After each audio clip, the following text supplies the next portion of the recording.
Every father deserves the words to say, and every generation needs men who are willing to guide the next. Those are powerful words from our next guest. Author, singer, and entrepreneur Caleb S. Mitchell is here to take us into the pages of his new book, Someday You'll Be a Man. Good morning. Good morning, Aaron. How are you? I am so good. Glad to have you here. Let's talk about this book because it is written as intimate conversations between a father and his son. So tell me, what sparked the decision to write this book, especially because it's so deep and so personal? So there was one particular event that I won't directly mention, but it's a series of events that happened in our nation, in our world, in our culture that sparked these type of conversations. You know, fathers of my generation, their work was their language, but for us, I think I wanted to be one of those guys who used the words. Now, the crazy thing is I wrote the book as being one of those parents who did not necessarily fulfill those roles. So this is more testimonial so that fathers will not follow in some of the same footsteps and not have those conversations with their sons. Let them know what you went through so they know what's ahead. They usually say there's no book to parenting, but look, you fill that niche a little bit. And it feels both tender but also urgent. And I think that has to do with the fact of who you are and how you move throughout the world as a Black man. And so was there a specific moment in your life where you realized, okay, I need to put this on paper. Someone else will benefit from this? Well, so my therapist always talks about the little boy inside of you and letting him out unashamed, just naked, if you will, so that the world can see the authentic you.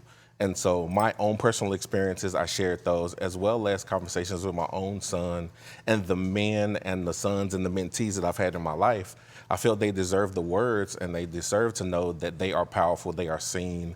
And this country does not always respect us or reflect us.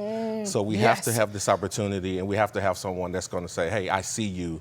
And you are important and you mean something to this world. You know, I'm so glad that you said that they don't respect us or reflect us, because when we look out, we don't see people who look like us, who are taking up space, who are taking up those positions. And don't get me wrong, we're growing, but there's still plenty of work to do. So a book like this, Raising Up the Next Generation, is so helpful. And you define aspects of boyhood within the book. And so how does that offer guidance to many fathers who wish they had received that, like you said, themselves? You know, so like I said, like me being one of those fathers who didn't always have those conversations then, and some of them I had later with my son, and are still evolving to have some of those conversations. It looks like us saying it, us saying the words, not just our actions. It's not about just showing up. It's about having voice as well as presence and speaking to the little boy inside of all of us. Every Black man has a little boy inside of him. And sometimes you have to testify of the greatness and well as the challenges that you had growing up in this thing that we call America. It's funny because it's almost like you're healing yourself while also protecting your son from the things that you went through. Okay, I see where you're going. Now, you talk about giving boys an invisible armor. What does that look like in everyday life, and how do you prepare them? It looks like honor. It looks like resilience. It looks like identity, and which are all things that we struggle with. And we have to champion those things. We have to let a little boy know that it's okay to cry.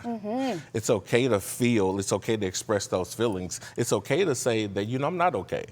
And as a father, we have to encourage that in our sons and in our children. And even if you don't have a father, those coaches and those mentors are there to speak life into you and say, like I said, we see you. And not only do I see you, but I'm going to help you be seen by other people. Yes, that is so true, because it is carried into adulthood. There are so many grown men, grown Black men, or of all races, but specifically we're focusing on this, who can't express their feelings because it's been pushed down so far for so long that you just can't even force it to come up out of them. And so I'm glad that you said that. The book doesn't just speak to sons, though. It calls fathers and mentors to step up. What does showing up, what does that look like?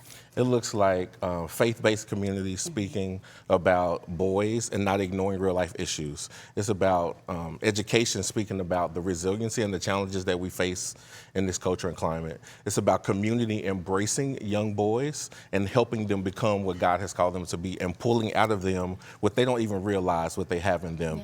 And it's also us taking off our Superman capes and saying that I'm Clark Kent sometimes too. And I feel, and I hurt, and I cry, and I don't get it right all the time. But it's okay.